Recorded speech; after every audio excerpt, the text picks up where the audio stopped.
Bonjour. Si je vous parlais de la première impression qu'on laisse, vous me diriez que ça existe, que ça a de l'importance. C'est pas pour rien que les gens sont tendus quand ils vont passer une entrevue pour un emploi, hein. Ils veulent laisser une bonne impression. Puis nous-mêmes, inconsciemment, il suffit des fois d'apercevoir quelqu'un du coin de l'œil, on se fait déjà un peu une idée rapidement sur la personne, puis ça peut nous rester longtemps.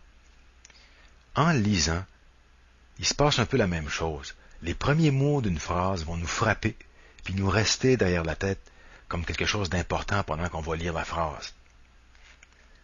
On va regarder comment fonctionne la forme emphatique. Emphatique, du nom emphase. On va faire une phrase à forme emphatique quand on veut mettre en évidence certains mots comparé à une phrase qui serait neutre. Donc des exemples. Les patrons ont invité tout le monde au restaurant. Roberto a choisi la pizza aux champignons. Le verbe ont invité, verbe d'action, sujet patron, qui est le patron. L'objet de l'invitation, c'est tout le monde. C'est eux la cible, donc complément d'objet. Et le complément circonstanciel au restaurant. Complément de phrase. On se disputera pas pour ça. Et puis, Roberto a choisi de la pizza aux champignons. Le verbe choisir, son sujet Roberto, qui est-ce qui a choisi? L'objet pizza. Champignons, c'est pas tout à fait la même chose. On a vraiment un groupe, c'est la pizza aux champignons. Le champignon est plutôt complément du nom pizza. Puis, ça explique sans doute son choix. Le verbe d'état être, Roberto, et le sujet, qui est-ce qui est Roberto? Le sujet.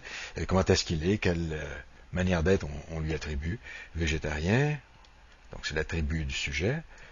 Et puis, depuis combien de temps? Donc, ça nous fait du temps, un complément circonstanciel ou complément de phrase. En fait, quand on a une phrase normale, on commence par parler du sujet, parce qu'on identifie de quoi on va parler. En haut, c'est les patrons, et puis dans les deux autres phrases, on va parler de Roberto. C'est pas pour rien qu'on appelle ça le sujet du verbe, c'est aussi que c'est le sujet de la phrase.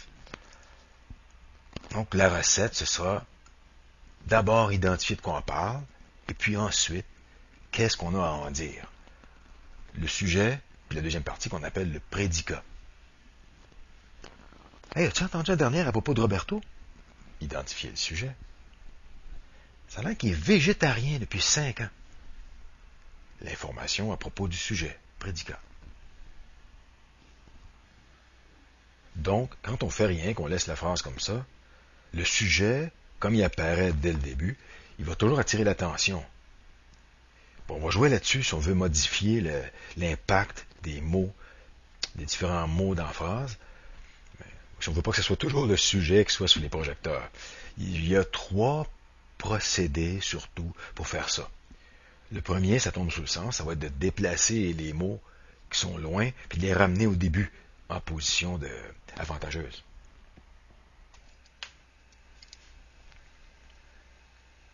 Prenons la phrase neutre qu'on connaît. Maintenant, Roberto est végétarien depuis 5 ans. L'ordre des mots est tout à fait ordinaire, tout à fait normal. Si je veux insister que ça fait 5 ans qu'il est comme ça, plutôt que d'insister sur le fait que c'est Roberto, je vais déplacer le complément circonstanciel qui était à la fin vers le début.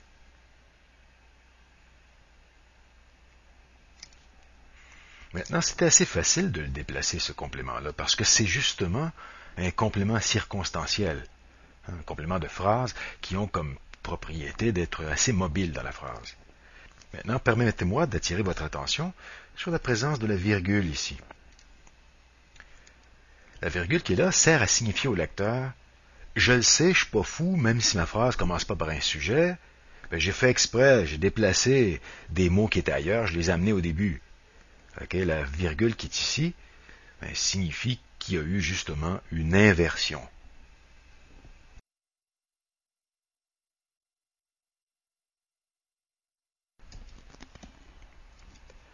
Un autre procédé pour la forme emphatique, c'est la reprise. On les voit bien, les étoiles aujourd'hui. Le ciel est clair, pas de nuages, loin de la ville. On les voit bien. Le mot les remplace étoile. un mot qui remplace, c'est un pronom. Puis le mot les sert à reprendre encore étoile dans la même phrase. Donc, c'est un pronom de reprise. Roberto connaît ça, la musique classique. Ça, le pronom ça, reprend la musique classique. Dans ces deux cas-là, donc, c'est l'objet qui va être repris. La musique classique, Roberto connaît ça, je suis rendu à la troisième maintenant, ça permet, en doublant, en utilisant les deux procédés, connaît ça, le pronom de reprise, puis aussi amener la musique classique au tout début de la phrase, donc l'inversion, en faisant les deux, vraiment la musique classique, Roberto connaît ça, ça attire vraiment l'attention que c'est la musique classique. Je préfère le jazz, moi, ça nous permet cette fois-ci de reprendre le sujet.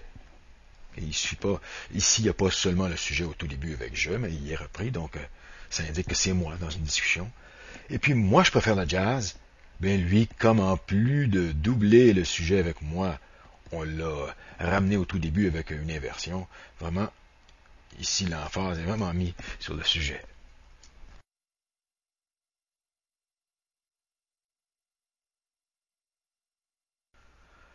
Le dernier procédé qu'on va regarder aujourd'hui, c'est le présentatif.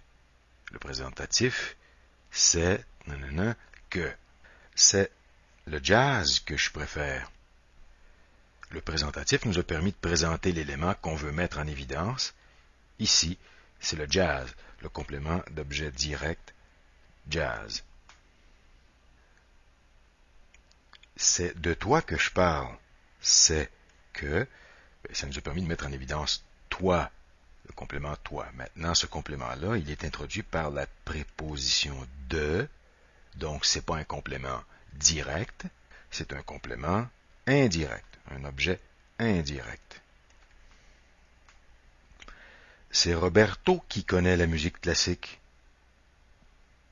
Encore une fois, on a le présentatif, mais cette fois-ci, on l'utilise avec le pronom relatif. Qui, puisqu'on met en évidence cette fois-ci le sujet.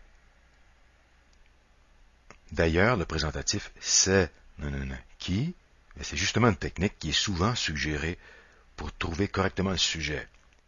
C'est qui nous permet de trouver le sujet, puis c'est que, lui, nous permet de trouver les compléments. C'est au restaurant que nous avons invité nos amis. C'est que, ici, c'est le complément circonstanciel ou complément de phrase qui a été mis en évidence. Dans le cas qu'on a ici, c'est un complément qui indique le lieu. On a donc trois procédés pour obtenir la forme emphatique. Le premier, l'inversion, où on va déplacer vers le début de la phrase les mots sur lesquels on veut attirer l'attention. Ensuite, on a aussi la reprise, c'est-à-dire que ce sur quoi on veut insister, on va le reprendre au moyen d'un pronom de reprise. En passant d'ailleurs, il existe aussi une figure de style répandue qui joue aussi ce rôle-là, que vous connaissez probablement, la répétition. Puis finalement, comme troisième procédé, on a le présentatif c'est que, qui nous permet de présenter, d'encadrer le mot qu'on veut mettre sur la sellette. À mon avis, c'est le présentatif qui est le plus facile à utiliser.